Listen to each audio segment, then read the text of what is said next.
Hello, I'm Mary Martin, and I'm going to read to you the first chapter of Night Crossing, which is the third novel in the Trilogy of Remembrance, which I wrote. It begins in London. Chapter 1. Sharp rays of sun illuminated tubes of paint set out in orderly rows. Brushes stood upright in tins like sentries, organized by size and rank. A dirty rag, smelling of turpentine, dropped to the floor, and a stony-faced artist gazed at his half-finished canvas. Suddenly, with an anguished cry, he flung his palette at the canvas.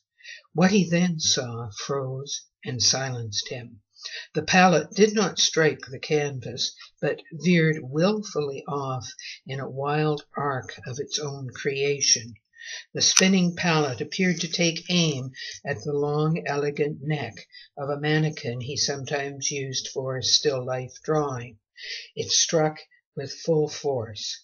At first the mannequin seemed suspended in time and space, but then it clattered downward onto a tin of bright red paint. The tin spilled over, dripping paint from the table to the floor, where it congealed in a massive red pool. The mannequin lay face upward with a bloodied nose. Witnessing such absurdities unfolding before his eyes, the artist gave an angry bark of laughter. Surely some unseen hand had mysteriously directed the cascade of events. How could one tin of paint flood an entire studio floor? Astonished to witness such unnatural events, the artist glanced warily about his studio. Shaking his head, he rushed to sop up the mess with a rag. Even inanimate objects seemed to mock him. Although there was nothing to do but laugh, he did not. Throwing aside the rag, Alexander Wainwright, Britain's finest landscape painter, glared at his canvas and shouted, "Disgusting, stupid, trite." Scowling, he stared out the high windows of his studio. Beyond them, twilight crept over the Thames, dotting it with tiny pinpoints of light. A ferry churned across the river just beyond Tower Bridge, and shadows fell softly across his studio. His foot tapped out a staccato rhythm. As if doomed to repeat his work forever, he had painted a dilapidated farmhouse with a horse in a distant meadow. He sighed. At least he had the beginnings of a human figure, a farmer with a hostile gaze. Where is something new? Alexander rubbed his grizzled beard and whispered, "I've struggled with painting this bucolic stuff for years. Why can't I free myself?" Lost in thought, he gazed down the Thames at Big Ben. For some months he had felt a stirring within, a questioning of his old habits of thought and feeling. If only a new, clean and cool wind could sweep into his life and cleanse his weary spirit. Alexander fumbled for his pipe and lit it. He gazed again at the Tower Bridge, spanning the steel-colored waters of the Thames. Bathed in pale light, the bridge seemed to beckon him in some far-off mythical land where inspiration might lie. He slumped down on a stool. His art was renowned for its light. A magical sense of the beyond enthralled his viewers. Surely some marvelous secret of life must lie just on the other side of his fields and streams. With his brushstrokes he transported viewers into the beyond, where they could imagine eternity upon eternity. Quickly he painted over the farmer, who seemed angry at being awakened into existence. Satisfied with his handiwork, Alexander thought, "Can the light shine through something new, not physical objects or people?" In his tiny kitchen he put on a pot of coffee. From the corner of his eye he caught some movement, a shadow or shifting shape dancing on the wall. As he turned toward the shadows, his mouth grew slack, his breath deepened, and a blissful, innocent smile spread across his face. His legs grew weak, and he staggered toward his vision as if drawn by irresistible but unknown forces. Against the tall windows, now blackened in the night, a golden egg rose up, shimmering with beautiful gems, diamonds, rubies, sapphires, and emeralds which sparkled like the purest sunlight. Turning slowly, this marvelous object throbbed with life, as if it contained all the energy in the world. His lips parted, and he spoke 3 words: the cosmic egg. It was perhaps 3 feet in height, and at its widest point 2 feet in breadth. It rotated majestically several times, and then drifted upward toward the ceiling. Although stunning, it was as insubstantial as a rainbow, and began to dissipate before his eyes. Awestruck, he stood motionless. The cosmic egg was the seed heralding new creation. Everything necessary was at hand and contained within that egg. For eons it had tantalized humankind with the secret mystery of creation, life and death, and the promise of immortality. Every so often Alexander experienced a vision. Sometimes he wondered if he hadn't really slipped into a dreamlike state where anything could be imagined. It usually happened without any warning, and certainly could never be commanded. Over the years he'd grown to cherish these dreamy, extraordinarily beautiful fantasies. He sank to a stool and made a note: golden egg, studded with every sort of gem, appearing after my fit of frustration and painting, the most beautiful vision ever sent. He took another deep breath and smiled. But what is it telling me? Why has it appeared now? He hoped it promised that his period of stultified creativity was at an end. He swore to keep the image close to his heart as a guide. Within moments he felt ready, a sense impossible to describe to anyone who did not create. A fullness within his mind and spirit and body infused him right down to his fingertips. He might overflow, he thought, or even burst if he did not begin at once.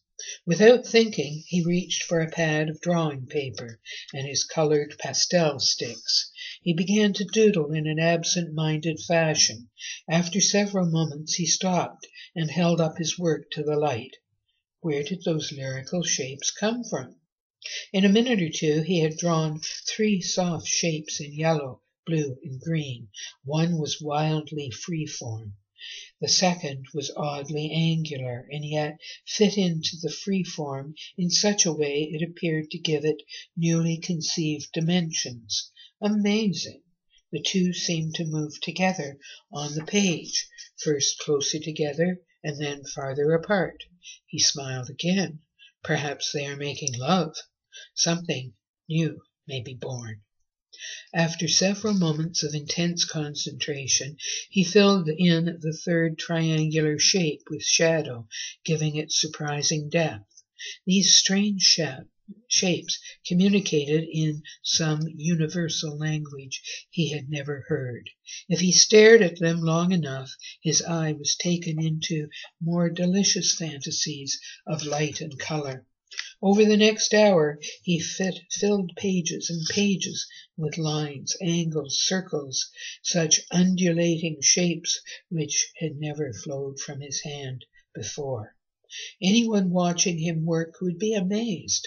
His entire visage swiftly changed from the serenity of a Buddhist monk to the despair of a distressed captain lost at sea, and then to the joyousness of a child at the circus. At last he was spent. He set down his pastels and spread out his drawings from one end of the workbench to the other. Rubbing his jaw and smiling, he studied the colors and shapes he'd created. He laughed out loud. Abstract art, I am painting my own personal interior world. His friend Ronaldo, the conceptual artist whose performance events Alex privately regarded as silly grandstanding, was always quick with a sarcastic comment, but every now and then the thin and wiry little man struck home with a point. Parading about his garret only a few weeks ago, Ronaldo had flung out his arms dramatically and declared, "Your so-called real world, Alex, which you paint in such tiresome detail, is but an illusion." Arms akimbo, he stood over him and fixed him with his stare. "Everything we see, touch, taste, or smell is made of atoms," he pirouetted away, "and those atoms, which are as innumerable as the stars in the sky, are only tiny packets of energy with no substance whatsoever." He spun back on Alex, stabbing his finger almost under his nose. "And that cow in your pretty pictures is made entirely of such insubstantial stuff." He sighed deeply. "I grant you that somehow you see past these illusions and into that great beyond which your fans so love. But when you go further and deeper, you will see that this world is simply shifting shapes and shadows of energy. Your famous beyond, Alec, is not mysteriously tucked behind your fields and streams. It is within you." Alec got up from his stool. Annoying as Ronaldo could be, with his smirks and taunts, he had to admit there was some truth buried in his histrionics. "How can I find new forms of expression?" He shook his head. "But what do I want to express?"